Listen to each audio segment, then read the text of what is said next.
مالک، خالق، رازق، داتا، مشکل کشا ہے۔ اس کے بعد لا تعداد بے شمار انگنت درود و سلام سید الانبیاء حضرت محمد مصطفیٰ صلی اللہ علیہ وسلم کی ذات اقدس کا۔ حضرات محترم، ہمارا آج کا موضوع ہے نبی رحمت صلی اللہ علیہ وسلم کی ذات مبارکہ کا تعارف، ان کی فضیلت، شان، عظمت۔ اللہ تبارک و تعالی نے جتنے بھی انبیاء پیدا فرمائے ہیں، جتنے بھی انسان پیدا فرمائے ہیں، ان سب میں سب سے اعلیٰ مرتبہ اور مقام جو اللہ تبارک و تعالی نے دیا وہ رسول رحمت صلی اللہ علیہ وسلم کو دیا۔ اور اللہ تبارک و تعالی نے فرمایا کہ میں رب العالمین ہوں، تمام جہانوں کا پالنے والا پروردگار میں رب رحمان ہوں۔ اور ساتھ ہی اللہ تعالیٰ نے فرمایا کہ جن جن جہانوں کا میں رب ہوں، میرے حبیب صلی اللہ علیہ وسلم انہی جہانوں کے لیے رحمت بھی ہے۔ وما ارسلناک الا رحمۃ للعالمین، تمام جہانوں کے لیے رحمت ہے۔ نبی رحمت صلی اللہ علیہ وسلم کسی بھی انداز سے ان کی زندگی کو دیکھا جائے مکمل، کامل، اکمل، ہر لحاظ سے اعلیٰ سے اعلیٰ۔ اور اگر نبی صلی اللہ علیہ وسلم کا اخلاق مبارک دیکھا جائے تو کائنات میں نبی رحمت صلی اللہ علیہ وسلم سے بہترین اخلاق بھی کسی کا نہیں۔ سارے نبی اخلاق کے اچھے، سارے اللہ کے ولی اخلاق کے اچھے، لیکن جو سب سے اچھا اخلاق ہے وہ امام الانبیاء حضرت محمد مصطفیٰ صلی اللہ علیہ وسلم کا۔ اور اللہ تبارک و تعالی نے واضح طور پر اعلان فرما دیا وَإِنَّكَ لَعَلَىٰ خُلُقٍ عَظِيمٍ، بے شک آپ کا جو اخلاق ہے نا وہ سب سے بہترین ہے، سب سے بلند ہے۔ کسی سوال کرنے والے نے سوال کیا امی جان سیدہ عائشہ طیبہ طاہرہ رضی اللہ تعالی عنہ سے کہ آپ بتائیں کہ نبی رحمت صلی اللہ علیہ وسلم کا مزاج، اخلاق کیسا ہے؟ سوال کرنے والا بڑا دانا آدمی تھا، کیونکہ جو اخلاق، کردار، معیار بیوی جانتی ہے نا اور شاید کوئی بھی نہیں جان سکتا ہوتا۔ تو سوال کرنے والے نے سوال کیا کہ نبی رحمت صلی اللہ علیہ وسلم کا اخلاق کیسا ہے؟ تو وہ فرماتی ہے کیا تم قرآن نہیں پڑھتے ہو؟ سارے کا سارا قرآن رسول رحمت صلی اللہ علیہ وسلم کا اخلاق ہی تو ہے۔ اور اللہ تبارک و تعالی نے تمام نبیوں کے درجات بلند کیے، رسولوں کے بلند کیے، لیکن نبی رحمت صلی اللہ علیہ وسلم کی باری آئی تو فرمایا وَرَفَعْنَا لَكَ ذِكْرَكَ، ہم نے آپ کے ذکر کو بلند کر دیا۔ جب اللہ کا ذکر ہوتا ہے اشہد ان لا الہ الا اللہ، تو اس کے بعد کیا آتا ہے اشہد ان محمد رسول اللہ۔ اذان میں اللہ کے ذکر کے ساتھ رسول رحمت صلی اللہ علیہ وسلم کا ذکر، نماز میں رسول رحمت صلی اللہ علیہ وسلم کا ذکر۔ ہماری پوری زندگی کے ایک شعبے سے بھی اگر رسول رحمت صلی اللہ علیہ وسلم کی رہنمائی حاصل نہ کرے وہی شعبہ تباہ و برباد ہو جاتا ہے۔ نبی رحمت صلی اللہ علیہ وسلم کی اطاعت ہر ایک مسلمان بلکہ ہر ایک انسان پہ لازم ہے۔ جو اطاعت میں نہیں آتے، کفر کی زندگی گزارتے ہیں، دیکھ لیں کیسی حیوانوں جیسی زندگی ہے ان کی۔ ہر ایک کے اوپر لازم ہے کہ وہ رسول رحمت صلی اللہ علیہ وسلم کی اطاعت کرے۔ گزشتہ جو ہمارا جمعہ گزرا تھا اس میں اللہ تبارک و تعالیٰ کا تعارف تھا۔ عبادت ہوگی تو صرف اللہ کی ہوگی، عبادت خدا کی ہوگی، اطاعت مصطفیٰ کی ہوگی صلی اللہ علیہ وسلم۔ کائنات میں اور کوئی ہستی ایسی نہیں ہے کہ جو بغیر غلطیوں بغیر خطاؤں کے ہو سوائے رسول رحمت صلی اللہ علیہ وسلم، کیونکہ نبی رحمت صلی اللہ علیہ وسلم کے بارے میں اللہ تعالیٰ نے قرآن پاک میں واضح فرما دیا کہ یہ جو میرے حبیب صلی اللہ علیہ وسلم ہے یہ اپنی مرضی سے گفتگو نہیں کرتے دین کے بارے میں. دین کی بات کوئی بھی ہو، اگر پہلے سے میں نے علم وحی کے ذریعے دیا ہو تو بیان فرما دیتے ہیں، اگر نہیں تو وحی کا انتظار کرتے ہیں. وما ينطق عن الهوى ان هو الا وحی یوحی. میرے حبیب صلی اللہ علیہ وسلم اپنی مرضی سے دین کے بارے میں کوئی بات نہیں کرتے، اس لیے ان کی ہر ایک بات قابل احترام اور قابل عمل ہے. رسول رحمت صلی اللہ علیہ وسلم ان کا مرتبہ کتنا بڑا ہے، حدیث کو توجہ سے سنیے. رسول رحمت صلی اللہ علیہ وسلم فرماتے ہیں کہ میں اپنے گھر میں سویا تھا، دو فرشتے دو آنے والے میرے پاس آئے. ایک نے آ کر پوچھا ہوا ہوا، کیا یہ وہی ہے جن کے بارے میں ہمیں حکم ہوا ہے کہ ہم ان کے پاس جائیں؟ وہ دوسرا کہنے لگا ہاں یہ وہی ہے. نبی رحمت صلی اللہ علیہ وسلم فرماتے ہیں کہ انہوں نے میرا وزن ایک آدمی کے وزن کے برابر کیا تو میں بھاری تھا. اس نے کہا نہیں چھوڑو، ایک سری 10 سے کرو. رسول رحمت صلی اللہ علیہ وسلم فرماتے ہیں میرا وزن 10 لوگوں سے کیا گیا تو میں بھاری تھا. کہتا 100 کے ساتھ کر کے دیکھ لو. فرماتے ہیں 100 کے ساتھ میرا وزن کیا گیا تو میں پھر بھی بھاری تھا. 1000 کے ساتھ وزن کیا گیا تو پھر بھی بھاری تھا. وہ کہنے لگا تم پوری کائنات کے لوگوں کو بھی ایک پلڑے میں ڈال دو، ایک پلڑے میں رسول رحمت صلی اللہ علیہ وسلم ہو گے تو ان کا وزن بھاری ہے. یہ وزن اعمال کا، اللہ کی فرما برداری کا، اللہ کی محبت کا وزن. اور نام ہی اتنا پیارا محمد صلی اللہ علیہ وسلم. اس بات کی نا بڑی توجہ کیا کیجیے. جب آپ کسی ایسی مجلس میں بیٹھے ہو جو اللہ اور اللہ کے رسول کے ذکر کی مجلس ہو، آپ منتظر رہا کریں کہ کہیں میرے کانوں میں آواز پڑ جائے محمد تو فوراً کہوں صلی اللہ علیہ وسلم. نبی صلی اللہ علیہ وسلم کا نام کسی بھی انداز میں ہو، اشارہ تب بھی نبی صلی اللہ علیہ وسلم کا نام ہو تو میں ضرور درود پڑھوں گا. اور درود بھی کم از کم اتنی آواز میں پڑھوں کہ ساتھ والا سنے. اگر وہ توجہ نہیں کر رہا تو اس کی بھی توجہ ہو جائے. ہماری بربادی اور پریشانی کی یقین مانے کے وجہ یہ ہے سارا کچھ ہونے کے باوجود ہمیں سکون نہیں ہے. کسی بھی بندے کو جو بڑا امیر ترین آدمی ہے نا، آپ اس کو بٹھا لیں کہ بتا مکان کا اپنا، کاروبار اپنا، گاڑی، بچے، سارا کچھ، پھر تجھے کیا پتہ نہیں، بے چینی نہیں ختم ہوتی، سکون نہیں، پتہ نہیں کل کیا ہو جانا ہے. بھی کل تیرے لیے یہ خوف بنا ہوا ہے کہ تو رسول رحمت صلی اللہ علیہ وسلم کا حق نہیں ادا کر رہا. نبی رحمت صلی اللہ علیہ وسلم نے جو فرما دیا تھا کہ جس کے سامنے نام لیا جائے وہ مجھ پر درود نہ بھیجے تو پھر وہ ہلاک ہو جائے، تو پھر وہ ہلاکت ہوگی نہیں. دلوں کا چین چھن جاتا ہے. اس لیے اس بات کی پوری احتیاط کیا جاتی ہے. کوئی بھی مجلس ہو، رسول رحمت صلی اللہ علیہ وسلم کا نام لیا جائے فوراً دوسرا سانس لینے سے پہلے درود پڑھے. اللہ سے یہ توفیق مانگے، اللہ مجھے اور آپ کو یہ توفیق عطا فرمائے. نام محمد صلی اللہ علیہ وسلم اتنا پیارا نام، اس کا معنی کیا ہے؟ جس کی تعریف کی جاتی ہے اس کو محمد صلی اللہ علیہ وسلم کہا جاتا ہے.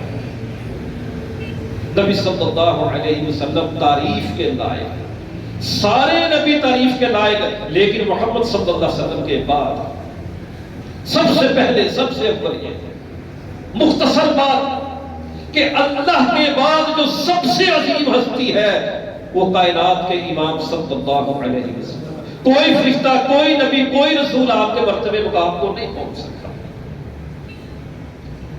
دوسرا نام احمد. احمد اسے کہتے ہیں جو سب سے زیادہ تعریف کرنے والا ہو.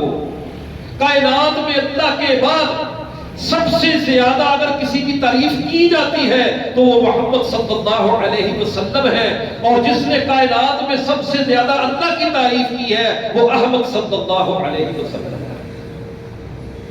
اتنا مرتبہ، اتنا مقام، اور نبی رحمت صلی اللہ علیہ وسلم کا جو نام لے کر درود پڑھتا ہے اس کے دکھ ختم ہو جاتے ہیں۔ میری اور آپ کی زندگی تو دکھوں سے بھری ہوئی ہے، ایک پریشانی ختم نہیں ہوتی دوسری سامنے کھڑی ہوتی ہے۔ کسی کا کاروبار نہیں چل رہا، کسی کا ہمسایہ تنگ کر رہا ہے، کسی کی اولاد اس کو تنگ کر رہی ہے، طرح طرح کی پریشانیاں، بیماریوں نے گھیرا ہوا ہے۔ آئے تھے ابی بن کعب رضی اللہ تعالیٰ عنہ نبی صلی اللہ علیہ وسلم کے پاس، تو نبی صلی اللہ علیہ وسلم نے فرمایا ابی تو مجھ پر درود پڑھا کر، مجھ پر درود پڑھا کر۔ عرض کرنے لگے اللہ کے رسول صلی اللہ علیہ وسلم، میں جب بھی اللہ کے سامنے اپنی التجائیں پیش کروں گا اس دعا کا جو چوتھا حصہ ہے نا وقت کا، میں آپ صلی اللہ علیہ وسلم پر درود ہی پڑھتا رہوں گا۔ فرمایا بھائی تم جیسے چاہے کر لے، لیکن اگر درود کو پڑھا دے تیرے لیے بہتر ہو جائے گا۔ عرض کرنے لگے اللہ کے رسول صلی اللہ علیہ وسلم، میں آدھا وقت آپ پر درود پڑھتا رہوں گا، آدھا وقت اپنی التجائیں اللہ کے سامنے رکھوں گا۔ فرمایا بھائی تم جیسے چاہے کر لے، لیکن اگر درود کو بڑھا دے تو تیرے لیے بہتر ہے۔ اے اللہ کے رسول صلی اللہ علیہ وسلم، میں دو حصے وقت کے آپ پر صرف درود پڑھتا رہوں گا اور ایک حصہ اپنی التجائیں اللہ کے سامنے رکھوں گا۔ فرمایا بھائی تم جیسے چاہے کر، لیکن درود کو بڑھا دے تو تیرے لیے بڑا اچھا ہوگا۔ ابی بن کعب کہنے لگے میں نے عرض کی اللہ کے رسول صلی اللہ علیہ وسلم، میں اب اللہ کے نبی صلی اللہ علیہ وسلم آپ پر درود ہی پڑھتا رہوں گا۔ تو زبان نبوت نے گارنٹی کیا دی، تو مجھ پر درود پڑھتا رہے گا، اللہ تبارک و تعالیٰ تیرے سارے کاموں کے لیے کافی ہو جائے گا، تیرے سارے دکھ ختم ہو جائیں گے۔ ہمیں تو کسی وقت پریشانی میں نا یہ بھی نہیں سمجھ لگتی کہ ہم نے اللہ سے مانگا کیا ہے، اس وقت کیا کریں، ذہن کام نہیں کرتا، فکر کتنی مصیبتیں ہیں سامنے، کیا مانگو؟ بھئی جب کچھ سمجھ نہ آئے تو کہہ دو اللہم صلی علی محمد وعلی آل محمد، درود پڑھ دو نبی صلی اللہ علیہ وسلم پر، یقین کے ساتھ، ارادے کے ساتھ۔ اصل دولت یقین کی ہے، درود بھی پڑھ رہا ہے اور بد نصیب اتنا ہے کہ اسے پتہ کہ پتہ نہیں قبول ہونا کہ نہیں ہوگا، یقین کے ساتھ، کیونکہ جس نے بتایا وہ زبان کائنات میں سب سے سچی ہے، جس نے مسئلے حل کرنے ہیں وہ سب سے بڑا احکام الحاکمین ہے۔ پیغام اللہ کا پہنچایا رسول اللہ صلی اللہ علیہ وسلم نے، آج مجھ تک اور آپ تک یہ پیغام پہنچ گیا۔ بڑے سے بڑا دکھ ہو، پریشانی ہو، کسی بڑی سے بڑی جائز چیز کی ناممکن ہو جائز طلب ہو، اللہ کے سامنے نبی صلی اللہ علیہ وسلم پر درود پڑھنا شروع کر دیں، اس یقین سے کہ مالک جب تک تو عطا نہیں کرے گا میں درود پڑھنا نہیں کم کروں گا۔ نبی صلی اللہ علیہ وسلم نے فرمایا کہ مسئلے حل ہو جائیں۔ کبھی تنہائی میں بیٹھے نا، کریں یاد اپنے سارے دکھوں کو، پریشانیوں کو، تکلیفوں کو۔ جیسے فقیر ہمارے پاس آتے ہیں نا مسجد میں، ہم کہتے ہیں ابھی اعلان کر لیں، پھر بات ادھر جا کر رومال بچھا کے بیٹھ جاتا ہے۔ کبھی فقیر بنے نا اللہ کے در کے، اپنے گناہوں کو ایسے پھیلائیں، اپنی جھولی کے سامنے رکھیں اور اللہ کے ساتھ ہم کلامی شروع کر دیں، پڑھے رسول رحمت صلی اللہ علیہ وسلم پر درود پاک اور اللہ سے ضد کریں کہ اللہ تیرے حبیب صلی اللہ علیہ وسلم نے فرمایا تھا کہ جو مجھ پر درود پڑھے گا اس کے سارے مسئلے حل ہو جائیں گے۔ مالک مسئلے حل کرتے ہیں، تیرے در پہ آئے ہیں، کہیں اور نہیں جائیں گے، ضرور مسئلے حل ہو جائیں گے۔ پھر سب مسئلے ہی نہیں حل ہوں گے، گناہ بھی معاف ہو جائیں گے۔ چاہت بھی تو ہماری یہی ہے نا، گناہ ہو جائے تو اللہ پکڑے نا، نیکی بھی کرے تو اللہ قبول کرے۔ تو اللہ تبارک و تعالیٰ فرماتے ہیں پھر بہترین جو کام ہے نا، میں نے اپنے حبیب صلی اللہ علیہ وسلم کے ذریعے تمہیں پیغام پہنچا دیا ہے، پڑھو درود میرے حبیب صلی اللہ علیہ وسلم پر۔ ایک دفعہ درود پڑھو کہ 10 نیکیاں تمہارے نامہ اعمال میں لکھ دی جائیں گی، 10 گناہ مٹا دیے جائیں گے۔ ایک نیکی کا پتہ پیار کیا ہوگا قیامت کے دن، پوری کائنات کی دولت اکٹھی کر کے پیش کر دی جائے کہ مجھے ایک نیکی مل جائے، نیکی نہیں ملے گی، اتنی قیمتی ہے نیکی۔ یہاں پرواہ نہیں کرتے، ماں باپ کتنی محبت کرتے ہیں بچوں کے ساتھ، باپ ساری زندگی اپنی جوانی کو ڈال دیتا ہے، بوڑھا ہو جاتا ہے بچوں کی خاطر، اور کئی دفعہ بچہ نقصان کرتا ہے کاروبار میں، وہ پھر بیچارہ کاروبار ڈال کے دے دیتا ہے۔ ماں کتنی نصیحتیں اٹھاتی ہے بچوں کے لیے. ان محبت کرنے والی ہستیوں سے اگر قیامت کے دن کہا جائے نا ایک نیکی دے دو، کہیں گے نہیں چل تو کون ہے. اس وقت رسول رحمت صلی اللہ علیہ وسلم کا نام سنے توجہ کی ضرورت ہے. بس توجہ کے ساتھ بیٹھے ہوئے ہو فوراً پڑھے صلی اللہ علیہ وسلم. دیکھیے کتنی نیکیاں ہمارے نامہ پاک، دکھ ختم. اور نبی رحمت صلی اللہ علیہ وسلم کی ایک تعارف یہ بھی ہے کہ آپ صلی اللہ علیہ وسلم نے پوری زندگی میں کوئی بات پہ مقصد اور بے فائدہ نہیں کی. پوری زندگی میں ایک بات بھی بے فائدہ نہیں کی آپ صلی اللہ علیہ وسلم. عبداللہ بن عمر رضی اللہ تعالیٰ کو یہ عادت ہوتی تھی کہ جب نبی صلی اللہ علیہ وسلم کچھ بیان فرماتے تو وہ فوراً لکھ لیتے. بعض صحابہ نے یہ نا انہیں مشورہ دیا کہ اے عبداللہ تم ہر وقت لکھتے رہتے ہو، ایسا نہ کیا کرو. کسی وقت ایسا ہوتا ہے کہ آپ صلی اللہ علیہ وسلم غصے کی حالت میں ہوں گے، کسی اور سوچ میں ہوں گے، تم سبھی کچھ لکھے جاتے ہو. وہ کہنے لگے تم جو مجھے مشورہ دے رہے ہو تو میں خود رسول اللہ صلی اللہ علیہ وسلم سے پوچھ لیتا ہوں. نبی رحمت صلی اللہ علیہ وسلم سے فرماتے ہیں میں نے پوچھا اللہ کے رسول صلی اللہ علیہ وسلم معاملہ یہ ہے. آپ صلی اللہ علیہ وسلم نے فرمایا اے عبداللہ لکھا کر، میری ہر حالت جو ہوتی ہے وہ تمہارے لیے ایسی ہوتی ہے کہ تم اس کی اتباع کرو. میں غصے میں بھی وہی بیان کرتا ہوں جو میرے اللہ کا حکم ہوتا ہے، پیار میں بھی وہی بیان کرتا ہوں جو اللہ کا حکم ہے. نبی صلی اللہ علیہ وسلم کی زندگی کا ایک ایک لمحہ رحمت ہے. کوئی اور ہے کائنات میں ایسا شخص؟ جو مشرکین مکہ تھے نا، جب ان کے سامنے رسول رحمت صلی اللہ علیہ وسلم یہ لفظ فرماتے تھے نا لا الہ الا اللہ، بس اتنا لفظ کہ اللہ کے سوا کوئی معبود نہیں ہے، کوئی عبادت کے لائق نہیں ہے، تو وہ بھلا کیا کہتے تھے؟ جی محمد صلی اللہ علیہ وسلم ہمارے معبودوں کو گالیاں دیتے ہیں. کائنات کی سب سے سچی بولی رسول رحمت صلی اللہ علیہ وسلم کی، میٹھی بولی، سب سے پاکیزہ الفاظ ہے یہ پوری کائنات میں لا الہ الا اللہ. تو مشرک کہتے تھے کہ ہمیں گالیاں دیتے ہیں کہ ہمارے معبودوں کو یہ جھوٹا کہتے ہیں. بالکل اسی طرح جو رسول رحمت صلی اللہ علیہ وسلم کی سنتوں کو چھوڑ کر بدعات کا ارتکاب کرنے والے ہیں اور دیگر شخصیات کو رسول رحمت صلی اللہ علیہ وسلم سے بڑھا کر بھی پیش کرنے والے بد نصیب کچھ ایسے ہیں کہ جب وہ مبالغہ آرائی کرتے ہیں نا تو بعض اولیاء اللہ کو نبی صلی اللہ علیہ وسلم کو کیا اللہ سے بڑھا کر پیش کر دیتے ہیں. ان کے لیے بھی یہ تکلیف دہ لفظ ہے کہ کائنات میں سب سے زیادہ فرما برداری کے لائق جو ہیں وہ محمد رسول اللہ صلی اللہ علیہ وسلم.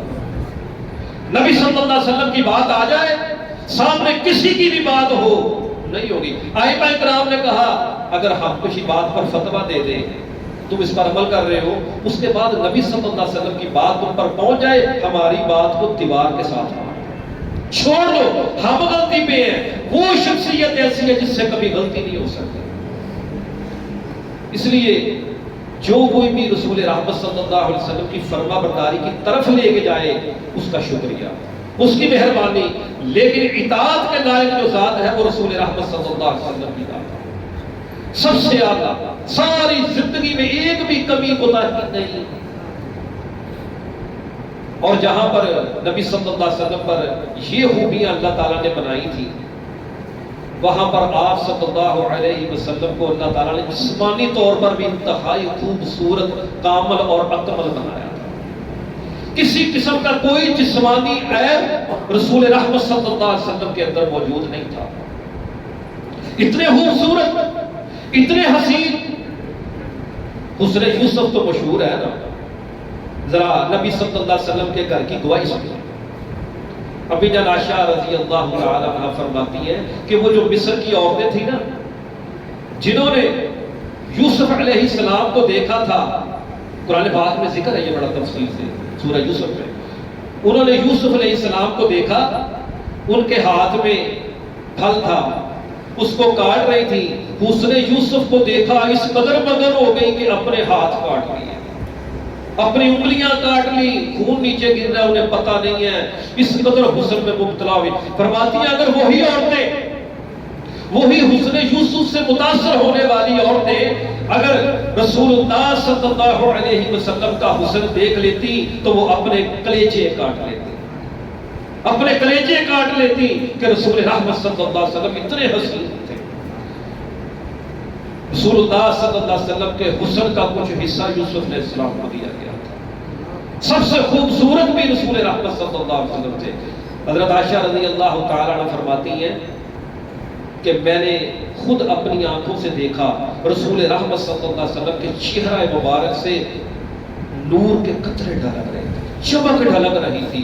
پھر وہاں پر وہ کہتی ہیں میں نے ایک شعر بولا تھا جس کا مطلب یہ ہے کہ ایک آسمان کا سورج ہے، ایک ہمارا سورج ہے، ہمارا سورج آسمان کے سورج سے زیادہ روشن ہے، وہ سورج تو صبح نکلتا ہے اور ہمارا سورج رات کو بھی نکلا ہوا ہے۔ اس قدر روشن نبی رحمت صلی اللہ علیہ وسلم کے حسن کے کیا نکلے۔ وہ عورت جس نے ایک دفعہ دیکھا تھا نا چند لمحات کے لیے، ہجرت کے سفر میں رسول رحمت صلی اللہ علیہ وسلم جا رہے ہیں، ام معبد کے خیمے میں کچھ دیر رکے تھے اور آپ صلی اللہ علیہ وسلم نے وہاں پر پوچھا کہ کچھ ہے کوئی کھانے پینے کے لیے؟ وہ کہنے لگی کچھ بھی نہیں ہے، بکریاں ہی ہیں، یہ بکری ایک مریض سی بکری، آپ صلی اللہ علیہ وسلم تم اجازت دے دو۔ رحمت والا ہاتھ جب اس پر پھیرا تو دودھ سے وہ تیار ہو گئی، اس کا دودھ دھویا گیا، رسول رحمت صلی اللہ علیہ وسلم نے پیا، حضرت ابو بکر نے بھی پیا، اور بھی جو ساتھی تھے دونوں نے بھی پیا۔ اب وہ عورت بڑی حیران ہو کر دیکھ رہی ہے کہ یہ کیا ماجرا ہو گیا، چھوٹی سی بکری ہے، اب اس کا بچہ بھی کوئی نہیں ہے، اس طرح دودھ اس کے اندر سے نکل آیا۔ اس نے رسول رحمت صلی اللہ علیہ وسلم کے چہرہ مبارک کو غور سے دیکھا۔ آپ صلی اللہ علیہ وسلم چند لمحے ان کے گھر میں رہے، اس عورت نے بڑی محبت کے ساتھ آپ صلی اللہ علیہ وسلم کو جب دیکھا تو آپ صلی اللہ علیہ وسلم کے حسن کی جو تصویر تھی اس کی آنکھوں میں آ گئی۔ نبی صلی اللہ علیہ وسلم وہاں سے رخصت ہو گئے۔ ابو معبد جب اس کا خامدگار آیا تو اس نے بتایا کہ آج بڑا ایک حرام کن معاملہ ہوا ہے، بتا کیا ہوا ہے؟ اس نے واقعہ بتایا۔ وہ کہنے لگے وہ شخصیت کیسی تھی؟ وہ کہتی ہے میں نے اس قدر خوبصورت انسان کائنات میں کبھی دیکھا ہی نہیں، چہرہ تھا تو ایسے تھا جیسے چاند چمک رہا ہے۔ اب دیکھیے اس نے کتنے غور سے دیکھا ہوگا، کہتی چہرہ چاند کی طرف چمک رہا تھا، بال اتنے خوبصورت تھے، نہ گمرے آلے تھے نہ سیدھے تھے، آنکھوں کے اندر سرخ ڈورے تھے، اور جب وہ بات کرتے تھے تو ان کی بات بڑی پرتاثیر ہوتی تھی، پاس بیٹھے ہوئے لوگ ان پر قربان ہونے کے لیے ہر دفعہ تیار ہوتے تھے۔ جب وہ اٹھ کر چلے تو ایسے لگتا تھا کہ کائنات میں سب سے خوبصورت چال ہی یہی ہے۔ جب وہ بیٹھتے تھے تو پتہ چلتا تھا بڑی معتبر شخصیت بیٹھی ہوئی ہے، بات کرتے تھے تو باتوں سے خوشبو نکلتی تھی، بڑے پاکیزہ الفاظ بولتے تھے، بے شمار اس نے خوبیاں رسول رحمت صلی اللہ علیہ وسلم کی بیان کی۔ اور وہ جو ابو معبد تھا وہ حیران ہو گیا۔ اللہ تبارک و تعالیٰ نے ان کے دلوں کے اندر کیسی محبت پیدا فرما دی رسول رحمت صلی اللہ علیہ وسلم۔ صحابہ کرام کا تو کیا ہی کہنا۔ اچھا دیکھیے حیرانگی کی بات ہے، آج کا دور میڈیا، کیمرہ، آج اگر کسی شخص کو سامنے بٹھا دیا جائے اور 150 لوگ میڈیا والوں کو کہا جائے بھی اپنے اپنے کیمرے لے آؤ، اس شخص کی تصویر پوری طرح تم نے مووی بنانی ہے، وہ بنا لیں، پھر انہیں کہیں کہ اب جو جو مووی میں تم نے حسن دیکھا ہے اس بندے کا آؤ بیان کرو۔ ان سے وہ حسن بیان نہیں ہو سکے گا جو صحابہ کرام نے اس وقت دیکھے آج ہم تک پہنچا دیا۔ بچہ بچہ جانتا ہے رسول احمد صلی اللہ علیہ وسلم کا حسن۔ صحابہ کرام تو اتنی محبت سے دیکھتے تھے، ایک صحابی کہتے ہیں کہ میں نے دیکھا رسول رحمت صلی اللہ علیہ وسلم کے پاؤں کے نیچے جو تلوے ہوتے ہیں نا وہ بھی گوشت سے بھرے ہوئے تھے، ایڑیاں باریک تھی، نبی صلی اللہ علیہ وسلم کو اتنی محبت سے دیکھتے تھے۔ ایک صحابی کہتے ہیں میں نے بڑے غور سے دیکھا رسول رحمت صلی اللہ علیہ وسلم کو، میں دیکھتا جا رہا تھا، درود پڑھتا جا رہا تھا، اور میں نے گن لیے کہ رسول رحمت صلی اللہ علیہ وسلم کی داڑھی مبارک کے اندر 20 سے زیادہ بال سفید نہیں تھے۔ یہاں پر چند بال نبی صلی اللہ علیہ وسلم کے سفید تھے۔ نبی صلی اللہ علیہ وسلم وضو فرماتے تو وہ محبت کرنے والے صحابہ نیچے اپنے ہاتھ اٹھا، پانی گرتا تو اپنے جسم کے اوپر مل لیتے۔ نبی صلی اللہ علیہ وسلم نے حجامت بنوائی، بال گرے، جس صحابی کے ہاتھ میں ایک بال آ گیا اس نے کائنات میں سب سے قیمتی چیز اس کو تصور کر کے اس کو محفوظ کر دیا۔ آج ہم سے نبی صلی اللہ علیہ وسلم کی سنت نہیں سنبھالی جاتی، کوئی بھی کام ہو ہم کہتے ہیں یہ سنت ہے جی، کر لیں گے تو ثواب ہے، نہ کریں گے تو کوئی گناہ نہیں۔ بھئی گناہ ہوگا تجھے کیوں نہیں گناہ ہوگا؟ تو نے اتنی عظیم ہستی کی سنت کو کچھ سمجھا ہی نہیں ہے۔ صحابہ اکرام کا عمل یہ ہوتا تھا، انہیں پتہ چلتا تھا نا کہ یہ نبی کی سنت ہے صلی اللہ علیہ وسلم، تو فوراً اس پر عمل کرتے تھے، کہتے تھے کہ یہ اللہ کے نبی کی سنت ہے، ہم عمل کریں گے۔ انہوں نے سنت کو سنت سمجھ کر عمل کیا، ہم نے سنت کو سنت سمجھ کر چھوڑ دیا۔ ہم کہتے ہیں کوئی بات نہیں، اس کی کون سی حیثیت ہے؟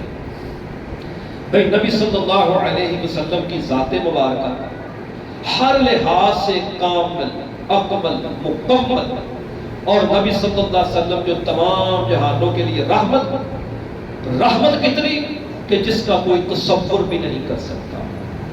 آج ہم محبتیں کرتے ہیں نا، رحمت کا کچھ خاکہ رمضان المبارک میں ہم بھی پیش کرتے ہیں اپنے بہن بھائیوں کو، عزیز و اقارب کو، کچھ دیتے لیتے ہیں تحفے تحائف سحری افطاری کے وقت، اور کچھ لوگ ایسے بھی ہیں جو راشن وغیرہ بھی تقسیم کرتے ہیں، اور جب راشن تقسیم کر رہے ہوتے ہیں تو ساتھ سے کیمرہ لگا ہوتا ہے، مووی بن رہی ہے تاکہ اس کو زندت بھی تو ملے نا جس کو راشن مل رہا ہے، دکھانا بھی تو ہے نا پورے مارکیٹ میں، پورے بازار میں کہ دیکھو قطار میں لے کے حاجی صاحب دے رہے ہیں اور یہ لے رہا ہے۔ نبی صلی اللہ علیہ وسلم نے بھی جو کسی کے ساتھ تعاون کیا، کیا وہ ایسے ہی کیا تھا؟ آئیے بڑے غور سے بڑا دلچسپ ایک واقعہ سنیے۔ اللہ اکبر۔ جابر بن عبداللہ رضی اللہ تعالی عنہ اتنے مالدار نہیں تھے، غریب صحابی تھے۔ احد کے اندر ان کے والد محترم حضرت عبداللہ رضی اللہ تعالی عنہ بھی شہید ہو گئے۔ ان کے ذمے قرض بھی تھا، ان کے ذمے ان کی بہنوں کی کفالت بھی تھی، باپ کا قرض بھی تھا۔ اللہ تبارک و تعالیٰ نے رسول رحمت صلی اللہ علیہ وسلم کی دعا سے ان کی کھیتی ہوئی کھجوروں کی وہ سارا مسئلہ حل کر دیا۔ اب نبی صلی اللہ علیہ وسلم کے ساتھ اس کے بعد ایک دفعہ یہ سفر پر نکلے۔ ان کے پاس اونٹنی تھی، اور وہ اونٹنی بڑی کمزور تھی، اس سے صحیح چلا بھی نہیں جاتا تھا۔ سفر سے واپسی تھی، رسول رحمت صلی اللہ علیہ وسلم فرماتے ہیں جابر اس کو ذرا تیز چلاؤ۔ یا رسول اللہ صلی اللہ علیہ وسلم کمزور ہے، میں بھی کمزور ہوں، یہ بھی کمزور ہے، بس ایسے ہی چلے گی۔ فرمایا یہ اتنی کمزور اونٹنی کیوں پاس رکھی ہوئی ہے، اسے بیچ دے۔ اللہ کے رسول صلی اللہ علیہ وسلم اسے کون خریدے گا، ہڈیوں کا ڈھانچہ ہے۔ فرمایا اگر کوئی خریدنے والا ہو تو بیچ دے گا؟ جی یا رسول اللہ بیچ دے۔ فرمایا مجھے بیچ دے، لا مجھے دے دے، کتنے پیسے لینے ہیں؟ سر نیچے کر دیا۔ اللہ کے رسول صلی اللہ علیہ وسلم آپ خود ہی بہتر کرتے ہیں۔ نبی رحمت صلی اللہ علیہ وسلم نے فرمایا میں تجھے اتنے پیسے اس کے دوں گا، اور پیسے بھی کتنے جتنے ایک صحیح فرپا اونٹ کے ہوتے ہیں۔ فرمایا یہ تیرا میرا سودا طے ہو گیا۔ عرض کرنے لگے اللہ کے رسول صلی اللہ علیہ وسلم میں واپس بھی تو پہنچ رہا نا منزل مقصود۔ فرمایا چلتے جاتے ہیں، جب منزل آ جائے گی ہماری سواری ہمیں دے کے اپنے پیسے لے لینا، سودا طے ہو گیا۔ جابر بن عبداللہ رضی اللہ عنہ فرماتے ہیں جب ہم واپس آگے پہنچے تو نبی رحمت صلی اللہ علیہ وسلم نے جو بھی معاوضہ طے کیا تھا نا میرے ساتھ اس اونٹنی کا، وہ لا کر مجھے دیا۔ بھئی جابر یہ لو، سودا یاد ہے نا، پکے ہو نا؟ جی یا رسول اللہ صلی اللہ علیہ وسلم، یہ لو اپنے پیسے پکڑو، لاؤ ہماری اونٹنی ہمیں پکڑاؤ۔ اونٹنی پکڑ لی، پیسے دے دیے۔ اب جب وہ جانے لگے تو تھوڑا سا آگے گئے تو پیچھے سے آواز دی جابر بات سنو، بھئی وہ جو سودا طے ہو گیا اس پر مطمئن ہو، خوش ہو؟ جی یا رسول اللہ صلی اللہ علیہ وسلم میں خوش ہوں۔ فرمایا پھر ایسے کام کرو، یہ اونٹنی پکڑو، میری طرف سے تحفہ لے لو، تحفہ لے لو میری طرف سے۔ نہیں محسوس ہونے دیا کہ تو غریب ہے، تو مسکین ہے، لوگوں کو نہیں بتایا کہ دیکھو میں نے کتنے دن وہ دینار دے دیے۔ یہ تو اسوہ تھا ہمارے رسول صلی اللہ علیہ وسلم کا۔ ہم نے 10 کلو کا انڈا دینا ہوتا، کہتے ہیں پہلے مووی بنا کے کیمرے سامنے آ گئے، پھر تو ہوگا تجھے کیا لیں گے اللہ سے؟ کچھ بھی نہیں ملے گا، جوتے پڑیں گے وہاں سے بھی ایسے لوگ۔ رسول رحمت صلی اللہ علیہ وسلم تو اس طرح دیا کرتے تھے۔ پاس نہ بھی ہوتا تو دیتے. اور نبی صلی اللہ علیہ وسلم کی بہت بڑے جو تعارف ہے ان میں ایک تعارف یہ بھی تھا کہ آپ صلی اللہ علیہ وسلم کی قبر کے اندر دونوں کندھوں کے درمیان مہر نبوت تھی. یہ آخری واقعہ غور سے سنیے گا. مہر نبوت کو ڈھونڈتا ڈھونڈتا ایک شخص آ گیا. زید بن سالہ اس کا نام ہے. یہود کا عالم ہے, یہودی عالم ہے. اس نے تورات کے اندر رسول رحمت صلی اللہ علیہ وسلم کی صفات پڑھی ہوئی تھی. ان صفتوں کے اندر صفت یہ بھی موجود تھی کہ یہ اپنی ذات کے لیے کسی سے غصہ نہیں کرتے. ان کے پاس کوئی مسکین آ جائے اس کو خالی نہیں لوٹاتے. اور ان کے کندھوں کے درمیان مہر نبوت ہے. اب وہ زید بن سالہ یہودی عالم تھے. وہ نبی صلی اللہ علیہ وسلم کے پاس بیٹھے آئے. اتنے میں ایک وفد آیا. اس نے آ کر کہا کہ اللہ کے رسول صلی اللہ علیہ وسلم ہمارے علاقے میں بھوک ہے, ہمیں کچھ مال چاہیے. بیت المال میں اس وقت کچھ بھی نہیں تھا. بیت المال میں کچھ بھی نہیں تھا. نبی رحمت صلی اللہ علیہ وسلم نے کہا کہ اس وقت تو نہیں ہے. تو وہ جو زید بن سالہ پاس بیٹھا تھا نا یہودی عالم, وہ کہنے لگا کہ آپ مجھ سے قرض لے لیں, ان کو دے دیں اور مجھے قرض لوٹانے کا وعدہ کر دیں.